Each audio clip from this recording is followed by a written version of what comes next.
परशुराम जी को सब चिरंजीवियों में से एक माना जाता है, जबकि विष्णु भगवान के अन्य सभी अवतार पृथ्वी लोक से जा चुके हैं। इसलिए भगवान परशुराम जी की पूजा नहीं बल्कि उनका आह्वान किया जाता है। नमस्कार दोस्तों, कलयुग के चमत्कार संतों की वाणी में आप सबका स्वागत है। दोस्तों, आज हम आपके लिए लाए हैं भगवान परशुराम जी की कथा, जो कि हमारे लुधियाना शहर में जब श्री राम दरबार मंदिर किचलू नगर में ब्राह्मण सभा द्वारा श्री परशुराम जी की कथा का परशुराम जन्मोत्सव पर आयोजन किया गया, तो मैं भी अपनी गुरु बहन निर्मला जी के साथ, सुनीता जी के साथ वहां पर गई और वहां का जो नजारा था उसका जो मैंने आनंद लिया, मैं आपके साथ उसे शेयर करना चाहती हूँ। और ये वीडियो इसी कथा को लेकर, इसी नज़ारे को लेकर आपके सामने लाई हूँ और उम्मीद करती हूँ कि जिस प्रकार मैंने, मेरी गुरु बहनों ने आनंद लिया, उसी प्रकार आप सब भी इसका आनंद लेंगे। भगवान परशुराम की कथा अपने आप में अनोखी कथा है, जो आजकल की पीढ़ी में हमें ये सिखाया जा रहा है कि भगवान परशुराम ने क्षत्रियों को मार डाला, भगवान भी क्या ऐसा करते हैं। तो ये बिल्कुल निराधार है। ये कथा का प्रचलन इसी कारण हो रहा है कि हमारे सनातन धर्म में लोग इस बात को जान पाए कि भगवान परशुराम जी का जन्म क्यों हुआ था, उन्होंने क्या क्या कार्य किए और वे आज भी अजर अमर माने जाते हैं। आइए चलते हैं हम अपने विषय की ओर। जब ये उत्सव 12 मई दिन रविवार को हमारे शहर में राम दरबार मंदिर किचलू नगर में ब्राह्मण सभा द्वारा मनाया गया, जिसमें पंडित श्री अजय वशिष्ठ जी ने भगवान परशुराम की कथा को गाकर भजनों के साथ और उनके नाम के जयकारे लगाते हुए सारी संगत को सुनाया। और हम सबके मन में भी इस खुशी का जो अनुभव हुआ उसका तो हम बयान ही नहीं कर सकते। आइए थोड़ी सी कथा हम साथ साथ सुनते हैं। जैसे जैसे आप इस राम दरबार मंदिर की झलकियां देख रहे हैं, इसके अंदर जो सब रूप स्थापित है आप उनका दर्शन कर रहे हैं। हम सिर्फ ये जानते हैं कि उन्होंने क्षत्रियों का वध किया, लेकिन पुराणों के अनुसार इस चित्र को पूरी तरह से साफ साफ बताया गया है कि उन्होंने जिन क्षत्रियों का वध किया वे सभी पापी राजा थे। उनके अत्याचारों से प्रजा, ऋषि मुनि उस समय के बहुत ही दुखी थे, इसलिए उन्होंने उन क्षत्रियों का संहार किया। आइए जानते हैं उनकी जीवन कथा के बारे में। भगवान परशुराम जी के पिता जमदग्नि ऋषि और माता रेणुका थी। इनके 4 बड़े भाई थे, रुक्मवान, सुखेन, वसु, विश्वानस और फिर परशुराम जी।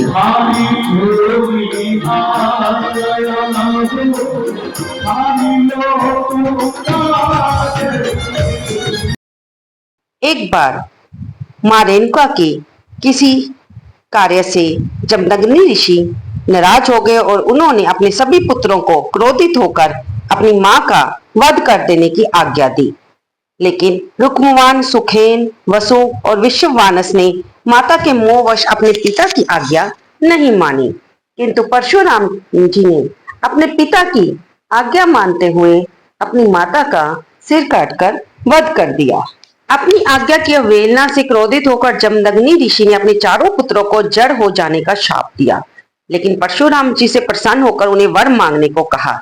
इस पर परशुराम जी बोले, हे पिताजी, मेरी माताजी जीवित हो जाए और उन्हें अपने मरने की घटना का स्मरण ना रहे।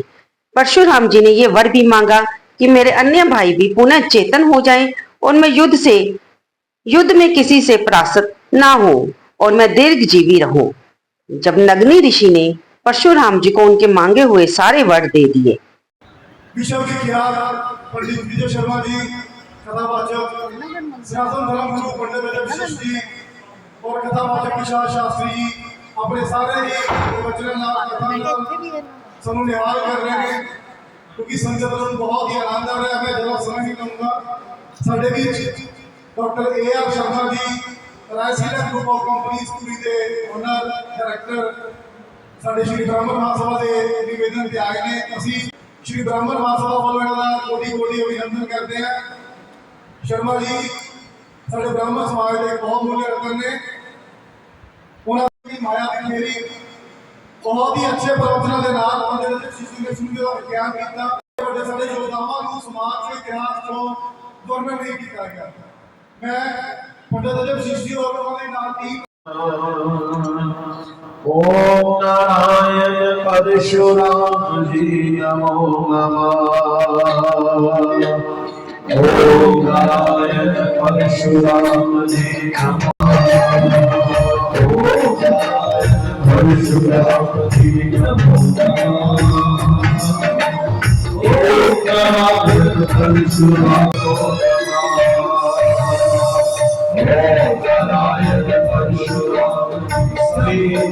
भगवान परशुराम जी ने पृथ्वी को 21 बार है वंश के क्षत्रियों से हीन किया था, क्योंकि क्षत्रियों ने चाहे उनका थोड़ा सा ही अपराध किया था, लेकिन वे लोग बड़े दुष्ट, ब्राह्मणों के अभक्त, रजोगुनी और विशेष करके तमोगुनी हो रहे थे। यही कारण था कि वे पृथ्वी के भार हो गए थे और इसी के फलस्वरूप भगवान परशुराम ने उनका नाश करके पृथ्वी का भार उतारा था।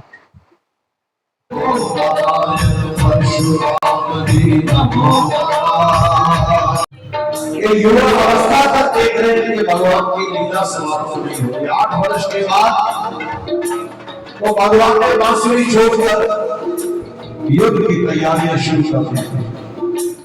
लेकिन कोई भी, चाहे हमारे इतने बड़े बड़े कथावाचक हैं, भगवान कृष्ण का कभी शौर्य वर्णन नहीं किया जा सकता, कोई नहीं करता। केवल आज बड़ी भगवान की लीलाएं वर्णन की जाती है। अरे भगवान की लीला वर्णन करें, लेकिन साथ साथ भगवान के हाथों में सुदर्शन चक्र है और इस बात का हमें गर्व होना चाहिए। राधा जी, इस बात का ब्राह्मणों को गर्व होना चाहिए कि भगवान श्री राम जी को अगर शस्त्र और शास्त्र का ज्ञान दिया तो हमारे श्री परशुराम, भगवान श्री राम जी को अगर शस्त्र और शास्त्र का ज्ञान दिया तो हमारे भगवान श्री परशुराम जी ने भगवान श्री कृष्ण को जब ऋषि सती मत के यहाँ भगवान कृष्ण पढ़ते थे, उस समय युद्ध के बारे में, सुदर्शन चक्र के बारे में और महाभारत के बारे में भगवान श्री परशुराम जी ने पहले बता दिया। हे कृष्ण जी, उस युद्ध में आपका बहुत बड़ा रोल होगा। लेकिन इस इतिहास के पन्नों को आज हम और आप सभी बैठकर, क्योंकि सभी विद्वान हैं, आज भी गौ क्या हो रही है, ब्राह्मण क्या हो रही है, आज भी वो दौर चल रहा है। आज मीडिया के माध्यम से हमारे धर्म ग्रंथों को लहराया जा रहा है। आज हम सभी सनातनियों को एकत्रित होना पड़ेगा। मैं हमेशा अपने कथा कीर्तनों में भी कहता हूँ कि जात पात से ऊपर उठकर आज हमें एक मंच पर आना होगा, एक होना होगा हमें, तभी हमारे सनातन धर्म की जो ध्वजा है वो लहराएगी। राजा अर्जुन सहस्त्रबाहु एक दिन यमदग्नि महाराज जी के आश्रम से पहुंच गए।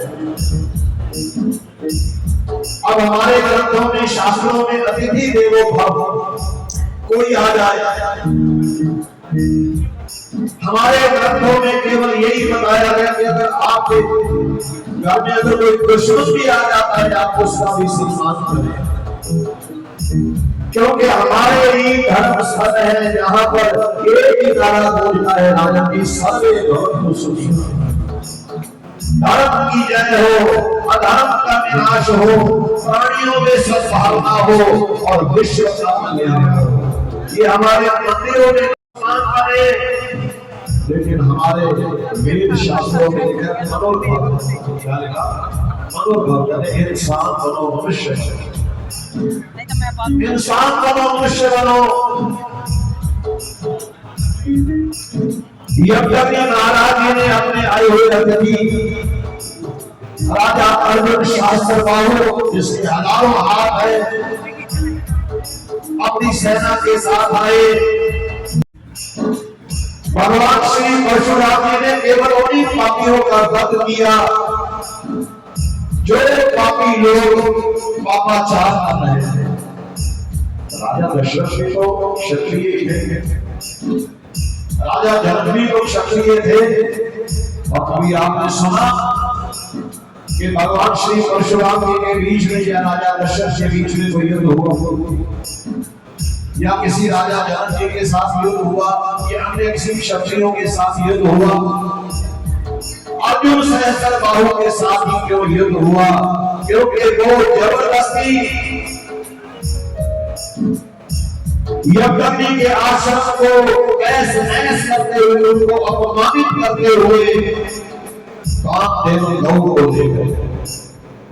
जब भगवान श्री परशुराम जी वापिस लौटे, वापिस आकर उन्होंने देखा, उनको बड़ा क्रोध आया और क्रोध आया, और उस पापी का विनाश करने के लिए परशु वर्षा किनसे प्राप्त हुआ? जो वर्षा, बोलिए, वर्षा किसने दिया? मेरे भगवान शंकर, भगवान शंकर जी का तपस्या कर वो वर्षा हासिल किया। इस शरीरधारी मेरे भगवान के पिता का अपमान भगवान श्री परशुराम जी से सहन हुआ, और उठाया अपना धनुषा और पहुंच गए महिष्मती नगरी के अंदर। राजा अर्जुन सहस्त्रबाहु पहले उनकी 1000 भुजाओं को काटा, शायद पापी समझ आए, लेकिन समझा नहीं।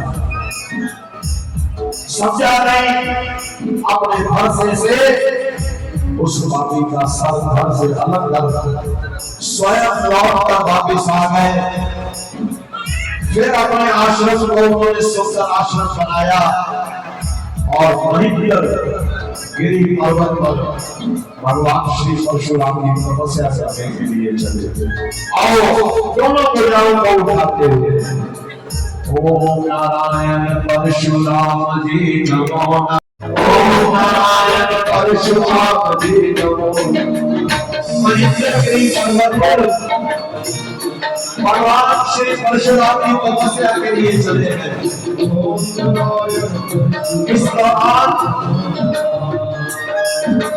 क्योंकि अर्जुन सहस्त्रबाहु उनके परिवार का कोई दोष नहीं था,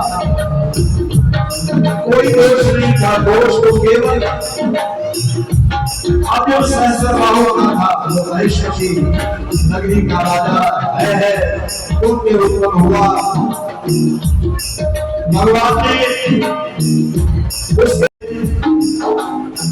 भगवान यज्ञ के आश्रम में पहुंचे, और भगवान श्री यज्ञ जी का उन्होंने वध गौ हत्या, व्रत हत्या और सारे शास्त्र आश्रम को तहस नहस कर दिया। मां रेणुका बहुत विलाप किया मां रेणुका ने, और अपने लाल को पुकारा, हे परशुराम। 21 बार मां रेणुका ने अपनी छाती पीटी, और कहते हैं जब भगवान परशुराम वापस लौटे तो भगवान ने मन में ठान लिया, क्योंकि कई बार क्या होता है,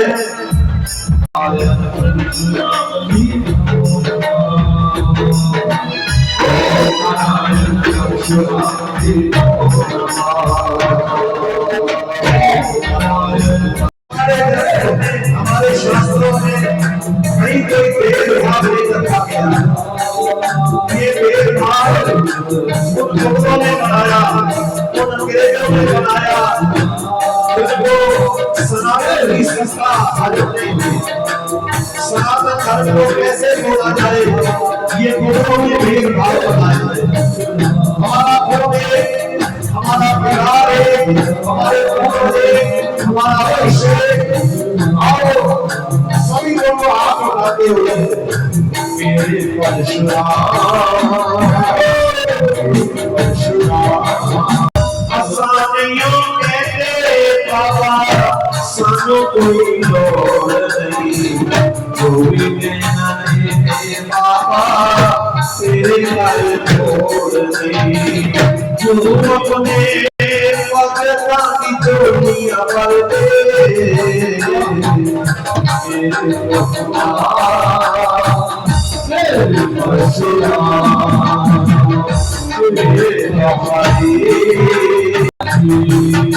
कौन चाहता है कि भगवान हमारे कष्ट दूर करते हैं? कोई नहीं कि कैसे हमारे इतिहास को सनातन धर्म को तोड़ने के लिए 800 वर्ष पहले ऐसा षड्यंत्र रचा गया। कितना हमारा साम्राज्य चारों तरफ फैला हुआ था, आज केवल हम लोग सिमट कर रहे हैं। क्षत्रिय तो राजा जनक भी थे, कोई युद्ध नहीं दिखाया गया, केवल उन पापियों का, क्योंकि भगवान अवतार लेते तभी है जब इस धरती पर पापाचार बढ़ जाता। सतयुग प्रारंभ हुआ, त्रेता युग जिसमें मेरे भगवान श्री परशुराम जी ने भगवान शंकर का आशीर्वाद लेकर शस्त्र और शास्त्र का ज्ञान लिया। श्री राम जी को भी शस्त्र और शास्त्र का ज्ञान मेरे भगवान परशुराम जी ने दिया। गुरु द्रोणाचार्य, राजा कर्ण, विषम पितामह, इन सबको शस्त्र और शास्त्र का ज्ञान दिया।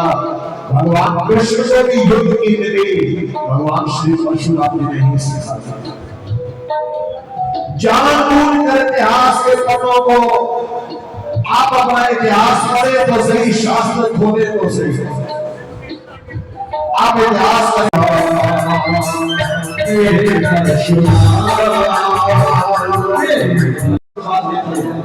आपके कुछ नहीं, कभी कुछ नहीं मानते।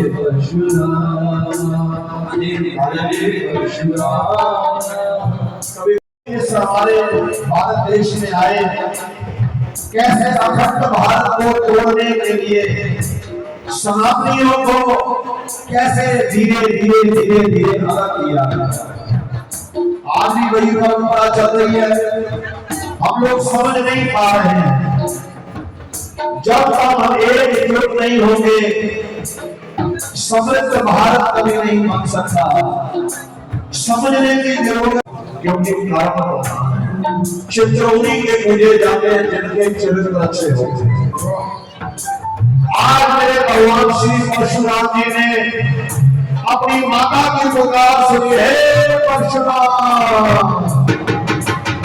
हे परशुराम। 21 साल अपनी छाती को माता रेणुका ने पीटा और महेंद्रगिरी पर्वत पर मेरे श्री परशुराम की तपस्या कर रहे थे। आज भी जिंदा है, आज भी अमर है भाई, आज भी पढ़ा है, हमने देखा है कि साक्षी जो ब्राह्मणों का सम्मान नहीं करते थे, गुरुओं का सम्मान नहीं करते थे, उनका वध हुआ। जो वेद और शास्त्रों को निंदा करते थे, उन पापियों का वध किया। 21 बार उन पापियों का वध करके उन पापियों को वहीद कर दिया गया। और सारी जो धरती थी, इसको नाम नहीं मेरा अपने गुरु महाराज कश्यप ऋषि को नाम, कश्यप ऋषि जी को नाम दी गई। मेरे परशुराम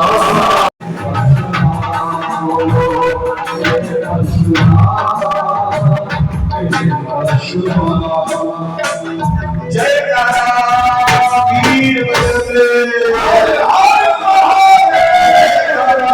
वीर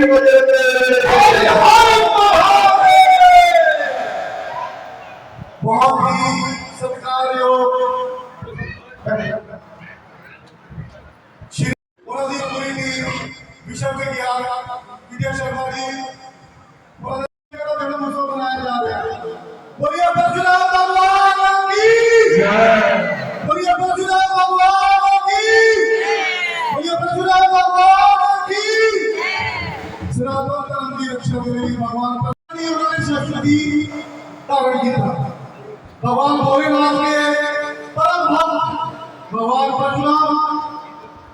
भोलेनाथ जी ने भगवान परशुराम जी को वर्षा दिया। जब उनको जिसके लिए भगवान परशुराम कहा जाता है, वो कहते प्रभु आपने तो मुझे सब कुछ दिया है। वो कहते राम ये मैं तुम्हें इसलिए दे रहा हूं कि तुम इस वर्षे से मानवता की रक्षा करो। तो पुनः सिद्धांत अपने जीवन के लिए आइए, किसी भी जगह पे किसी भी व्यक्ति को भी बड़ा होना हो गया आप अलग बड़ी करो। यही सिद्धांत से राशि ब्राह्मण मात्रा विष्णु द्वारा पिछले 6 साल को बड़ी सेवा की है। मैं ऋषि का आसन सी उस ऋषि के आसन तो दुखासन बनया ये सी आदमी चाहिए उठे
परशुराम हरे भगवान जय परशुराम हरे